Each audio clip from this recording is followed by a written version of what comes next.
Sulawesi,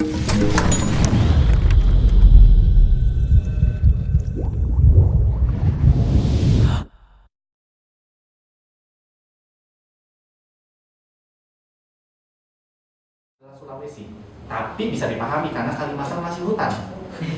Ya dong, gitu kan. Jadi bukan hanya masalah size pulaunya. Anyway, ya 52% ada di Pulau Jawa ya. 80 balik lagi ke 88.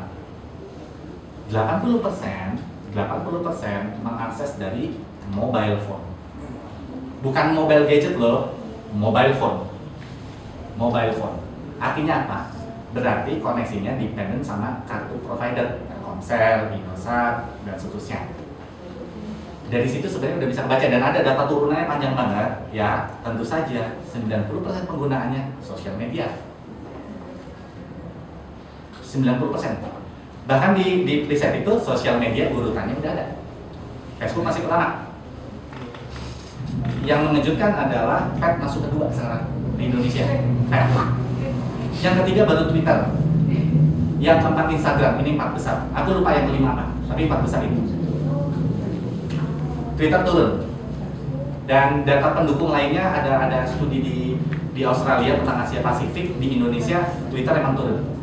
Urutan ketiga. Konon katanya kata temen gue sekarang mulai keempat. Diganti sama apa gitu. Anyway, penggunanya seperti itu. Nah, kalau baca data riset, kita harus bisa baca data between the lines gitu loh. Di antara, kalau nulis itu di antara kata gitu ya, jangan literal. Jadi kalau udah ngebayangin itu, 88 juta itu baru potensi loh, potensi, bukan pasar. Dia bisa menjadi pasar ketika kita punya effort menjadikannya pasar. Jadi seruangan ini buat aku baru potensi penontonnya Fitsi, belum jadi penontonnya Fitsi sampai kalian subscribe. Ini potensi. Tugas gue di sini adalah meyakinkan kalian, please jadi penontonnya Fitsi. Logikanya demikian. Oke.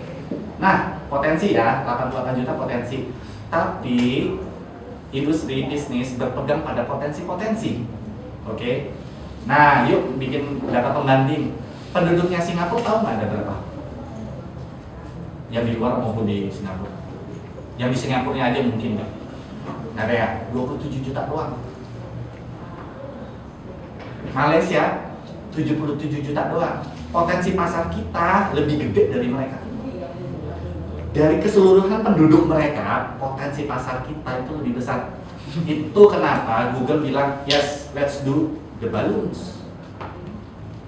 Potensi, dan potensi. Itu kenapa Netflix membuka channelnya. Ini side story dari Netflix, buka channel mereka di 100 sekian negara ya. Kalau kalian trace lagi di Google ya, sorry, gue suka yang kayak gini-gini karena ini buat gue menarik gitu ya, untuk membaca ke depannya akan seperti apa. Berita setahun yang lalu adalah Netflix hanya akan buka di Singapura. Hanya itu, lu trace aja, semua beritanya itu. Press release mereka pun mengatakan demikian. Itu 2014. Kenapa take time? Karena ternyata mereka bukan server yang di sana California dibuka IP-nya buat Asia Tenggara, bukan itu konsepnya. Gua datang ke Singapura, gua bikin server di sana. Oke, gua buka dulu buat Singapura. Isunya yang mereka keluarkan itu enggak. Mereka bikin server di Singapura, gua buka buat semua. Karena Singapura itu hub Asia Tenggara. Yang kemudian koneksinya ke sana, ke India jadi gampang, ke sini jadi gampang. Di India ternyata mereka membangun juga. Jadi make sense. Tiba-tiba langsung launch-nya gua buka semua channel. Tahu nggak apa yang akan Netflix lakukan? Soon. IP address restriction for content. Jadi pelanggan Indonesia hanya bisa nonton kontennya Indonesia. Jadi kalau lu ke Amerika, lu punya akun Netflix lu nggak bisa nonton. Ya udah dipikirin. Sejauh itu sih mereka mikirnya. Gitu. Singapura itu hub fiber optic Google di Asia Tenggara. Kamu mau tahu di mana yang kedua nantinya? Maluku. Tarikannya dari mana? Filipina. Udah dibangun fiber opticnya. Dan dari Australia masuk ke Indonesia Timur. Sudah dipersiapkan loh. Yang memblocking itu semua pasti selalu kebijakan pemerintah setempat, selalu. Pembangunan infrastruktur itu selalu terkait dengan keputusan politik itu pasti. Okay. Anyway, itu gambaran. Tapi aku bukannya so optimis ya bahwa perkembangan hal-hal seperti ini itu tidak terbantahkan. Ini keniscayaan. Kalau misalnya udah tua ya, aku gitu. Masnya itu sih agaknya seumuran gue. Jadi kalau gue ngeliat ke dia, Mas masih ngalamin ya situ. Mas masih ngalamin Wasantara.net nggak? Wasantara.net. Ah gila masih muda loh. Ada yang tahu nggak Wasantara.net itu apa?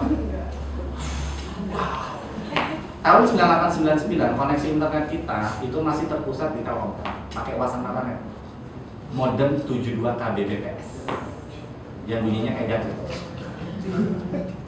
Kayak jatuh sampai dengan tahun 1999 ya. Ketika internet menjadi ini ya produk umum ya, produk massal, bukan hanya kantor atau gig, enggak, semua bisa pakai, tapi internet masih segitu. Oke. 2000 mulai agak membaik, naik satu level dikit. Oke. Nah, 2000 ke sini itu kan 16 tahun. Look at us now. Come on. Everything is our hand. 16 tahun loh. Dan sebenarnya 16 tahun ini udah development keberapa, karena sebenarnya kita sudah bisa melakukan itu dari 2014. Got my point nggak sih sebenarnya bahwa ke depan kita nggak pernah tahu, karena perkembangan teknologi ya itu tidak seperti deret ukur atau deret hitung. Tahu kan deret ukur, deret hitung? Deret itu 1, 2, 3, 4. Deret ukur 1, 2, 4, 8, 16 ya. Teknologi ternyata nggak gitu konsepnya, lebih lagi. Sebenarnya, misalnya ada prosesor jadi sekarang i7 bla bla bla 64 bit dan bla bla bla. Sebenarnya itu sudah lahir beberapa tahun yang lampau. Cuman platform teknologi pendukungnya belum siap. Tahu nggak kalau teman-teman geek di sini pasti tahu lah mestinya. Bottleneck-nya dari komputer itu apa? Jadi lo bikin komputer dengan spek paling canggih deh, VGA-nya, prosesor segala macam. Dan komputer itu nggak pernah benar-benar cepat. Tahu nggak bottleneck-nya apa? Yang menghambat itu komputer lu maksimal cepatnya, ayo. Apa? Hard disk. Bottleneck komputer selalu hard disk. Sekarang udah terjawab SSD. Sehingga PC lu bisa dinyalain dalam waktu 5 detik sekarang. Nah, itu percepatannya. Jadi sebenarnya teknologi prosesor pemikirnya udah ada. Penyimpan yang jadi masalah. Itu, lu mau bikin pakai memori sebesar 100 GB nggak akan terjawab ketika hard disk lu masih konvensional. Nah, dijawab oleh SSD sekarang sudah bisa. Itu. Nah, melihat hal-hal kayak gitu, sorry jadi kemana-mana ya, tapi gue sebenarnya mau pengen jawab kenapa kami belum melakukan monetizing, karena backbone system kita di Asia Tenggara, misalnya ngomong deh particular di Indonesia, masih terlalu lemah. Daripada maksa melakukan proses monetizing yang sebenarnya kemudian tidak ada jaminan kualitas, karena gini, kalau lu bikin startup, the first rule of the startup is ketika lu berani product launch, pastikan sales after service-nya good. It's universal rules of startup product gitu loh. Nah, artinya apa? Kalau kami launch sistem berbayar tapi kemudian belum mempermudah kalian untuk melakukan subscribing, biar natu. Sistemnya harus yang, oh menarik, oh bisa daftar gini, oke gini. Dah, register sebulan 70.000. Harus semudah. Itu yang dilakukan iTunes, Google Music, Deezer, gue pernah mainin Deezer. Kayak gitu. Nah, dan sistem perbankan kita masih titik merah di perbankan internasional. Kita chaos. Kalau lihat bigger picture-nya, investasi di bagian itu besar sekali. Besar sekali. Kalian sering dengar kasus bagaimana online shopping bermasalah kan? Salah satunya adalah sistem payment sebenarnya. Salah satunya. Tapi ya itu, aku nggak percaya bahwa kondisinya akan selalu seperti ini. Nggak mungkin. Nggak mungkin. Sebenarnya siapa yang nggak mungkin sih dari negeri ini? let's be optimis. Akan maju gitu segala macam. Nah, tapi aku meng-quote ya, ada seseorang namanya Roni P. Chandra. Mungkin kalian saat ini kenal dia sebagai aktor, dia yang main badut dan segala macam.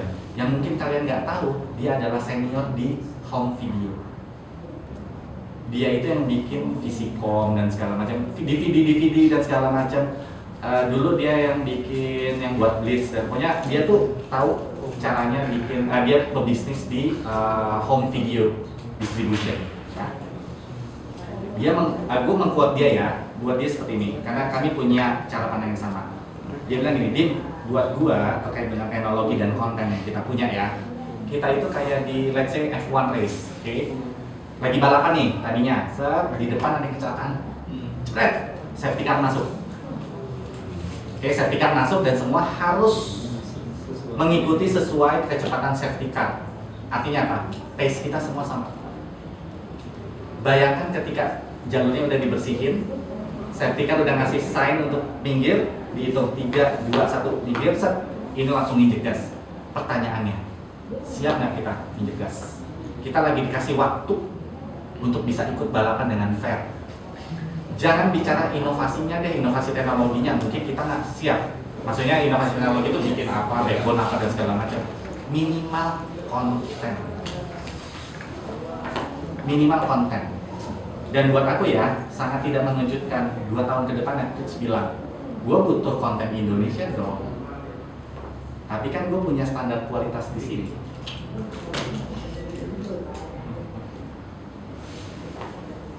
Itu. Nah, urusannya sama Fitzy apa? Fitzy nggak pernah melihat itu sebagai sebuah kompetisi. Kami melihat itu sebagai challenge. Kami udah menganalisa, kami mendiskusikan dan segala macam. Netflix kayaknya ke arah sana. Let's focus on this dan seterusnya dan seterusnya dan seterusnya. Sehingga kemudian misalnya di konteks Indonesia, ya, for your information ya, konsep komunitas film itu di Asia Tenggara itu cuma ada di Indonesia dan di Filipina. Di negara lain di Asia Tenggara nggak ada konsep komunitas film, nggak ada sama sekali. Nah, tapi ini sebenarnya teman-teman yang di Singapura tahu banget, this is one of the strong point of Indonesian cinema, komunitas. Tahun ini XX1 Film Festival itu menerima karya kalau nggak salah 700 judul, 700 loh.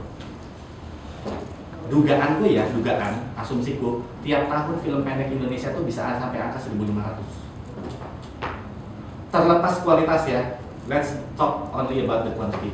1.500 per tahun. Film panjang kita 100. Nah, aku makanya selalu bilang, ini di luar, bahkan ketika aku sebelum ke Fitzy ya, yang belum pernah dilihat oleh pembuat film non bioskop adalah, atau film pendek adalah, bioskop selalu jadi acuan sebagai sebuah pencapaian. Internet masih jadi warga kelas 2 buat pembuat film Indonesia. Meanwhile, Kevin Spacey main di web seriesnya Netflix.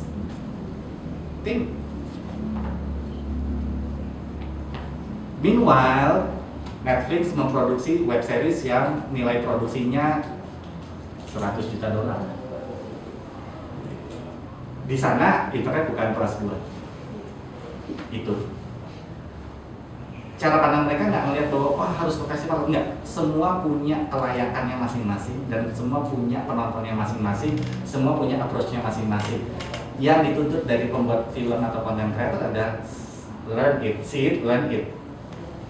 Dan putuskan yang ini untuk mana, yang ini untuk mana, dan seterusnya dan seterusnya. Nah, Fitzy dalam masa membangun kultur itu. Aku kemarin baru ngomong, buat aku ketika misalnya ada let's say mbak-mbak, mas-mas dari, tadi aku bilang di episode pertama dari kerja di Gatot Subroto, Raden Sudirman kind of ya, which lo bilang gini, lo udah nonton ini belum film pendek Korea itu di Fitzy? That's achievement. Bukannya gua bilang kalau dia yang ngomong nggak berarti ya, cuman ya lo emang anak film, komunitas film, ya nggak kaget lah gitu kan. Tapi kalau misalnya mbak-mbak mas-mas ini gitu kan ya, sampai bilang kayak gitu, there you go, I achieve something gitu loh. Nah, in the other side, mereka melakukan itu untuk seri Korea. Mereka langganan, potong pulsa dan segala macam. Gue lihat itu di kereta dan gue riset itu di kereta. Aku tanyain, ya random, masih random sih, gue tanya, maaf mas, saya bukannya mau ngintip, tadi kayaknya ngeliat nonton video, gue kan kasih kartu nama, saya dari Fitsi gini. Mas nonton apa? Diceritain gini, web series Korea, dan seri Korea yang di webkan ya, sorry bukan web series. Dia cerita gini, oh itu websitenya apa? Ini, dan langganan, potong pulsa. Kemudian di lain hari kita bicara koneksi internet ya, and the willing of us to make us connected di internet. Suatu hari lagi makan siang di kayak food kantin besar gitulah, gitu. Nah di depanku ada mbak cantik nih, semlohai gitu, gue sambil nunggu makanan tuh. Terus dia menarik sesuatu dari tasnya yang mengganti fokus gue. Dari ngeliatin dia, jadi ngeliatin benda yang dia pegang, modern wall, dinyalain sama dia, gue yang, oke, dia ngapain namanya? Dia makan siang loh, oke, gak nyala, dia sambil ngobrol sama temennya, terus udah nyala, dia ambil benda kedua, gue langsung,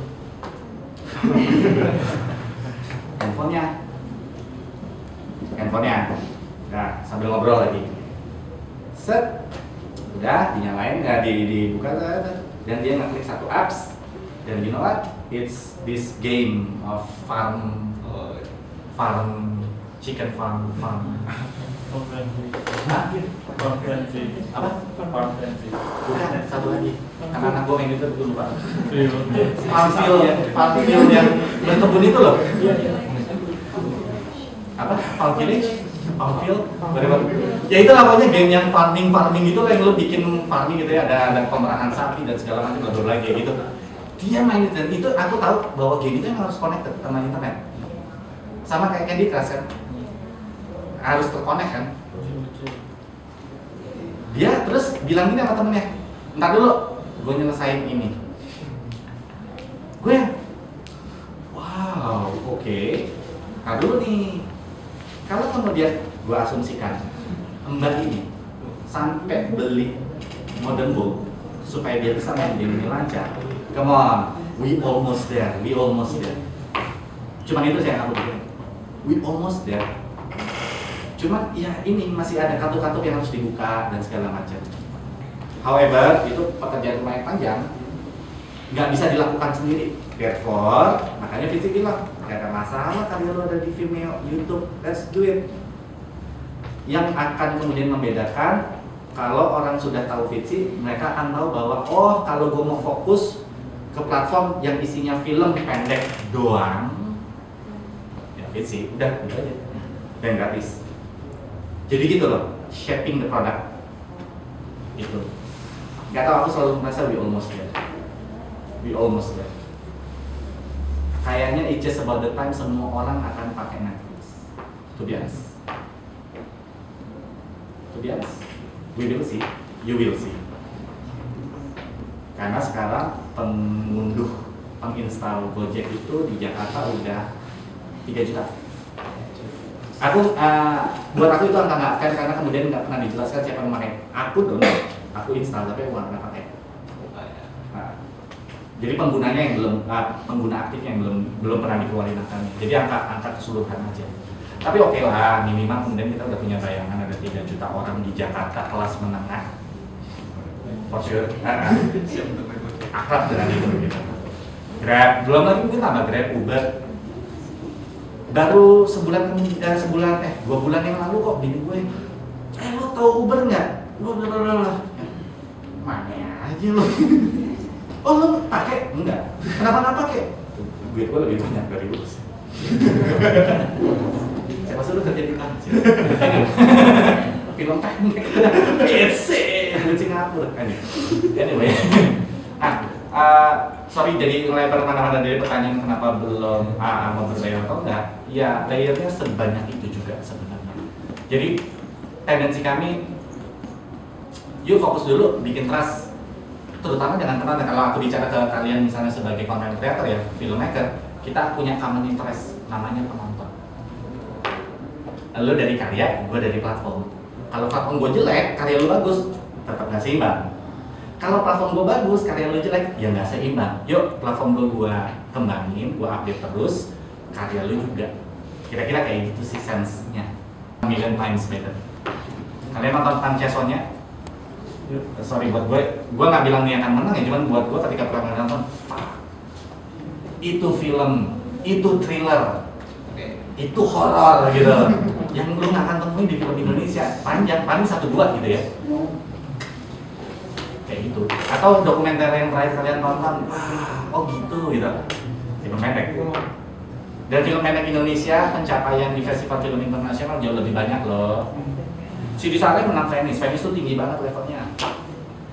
Lucky Kuswandi Cannes, Director Spotlight, film panjang Indonesia. Oh ya, gue sih biologis itu sih. Oke, jadi cerewet tuh. Tadi M.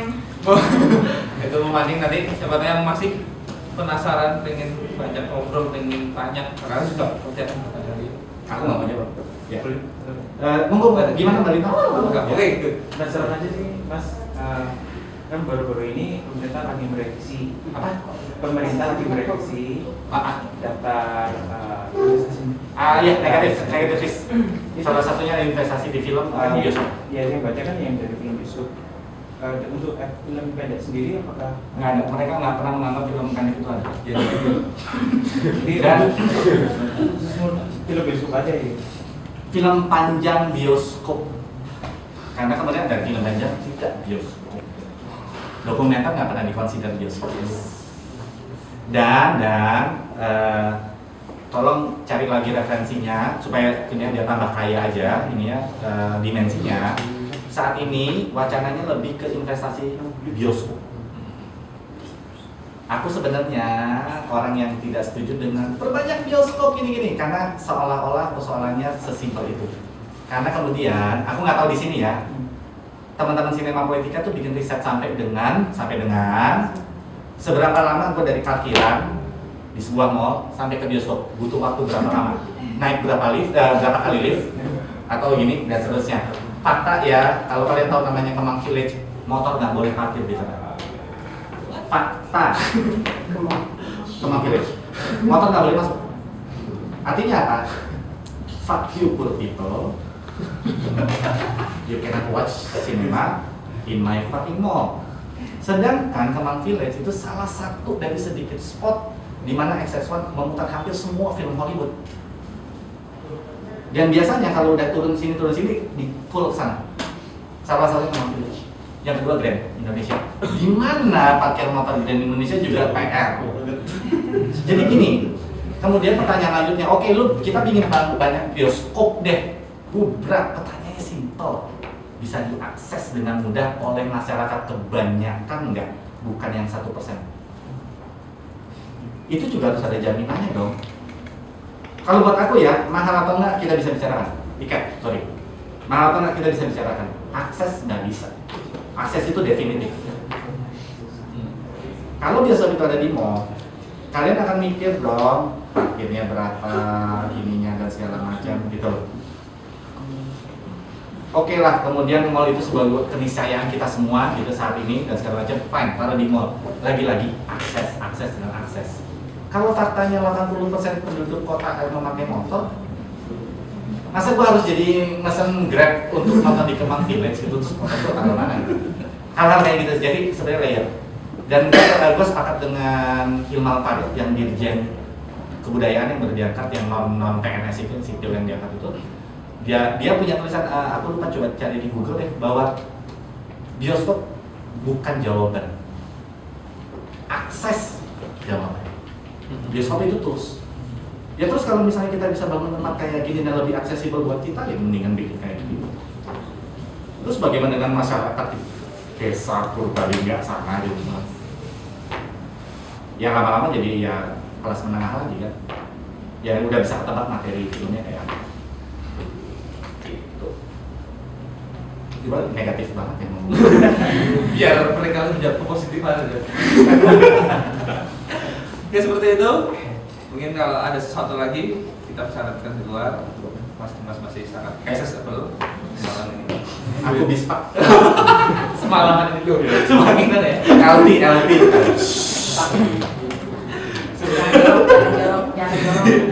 Kembali silakan teman-teman buat ngobrol, buat bertanya lagi. Silakan email kalau ada pertanyaan lebih. Emailnya gampang banget, dimas@fitsi.com. Semakin mudah ya. Dan kalau nih, kalau teman-teman nih ada yang mau submit filmnya dan menemukan masalah, misalnya kesulitan untuk upload, kasih tahu aku karena itu bagian dari tugasku untuk bisa membuat film itu berangkat ke server di Singapura. Which is sering. Akhirnya yang kemudian, karena logikanya kan kalau nggak bisa upload di sini misalnya ya, bandwidthnya fakta banget, yaudah kirim sini USB-nya. Aku kasih alamat kantor segala macam, aku yang ngurus ke sana, USB kirim balik kayak gitu. Seperti itu. Jadi monggo berlanjut untuk berkarya, gitu. Bangga kami. Apa kabarnya nanti ya? Oke, thank you banyak ya teman-teman. Terima Sampai ketemu. kasih. Silakan langsung coba Bisa lihat. Nanya-nanya. Terima kasih teman-teman. Thank you banyak. Oh ya, thank you buat kelakon ya.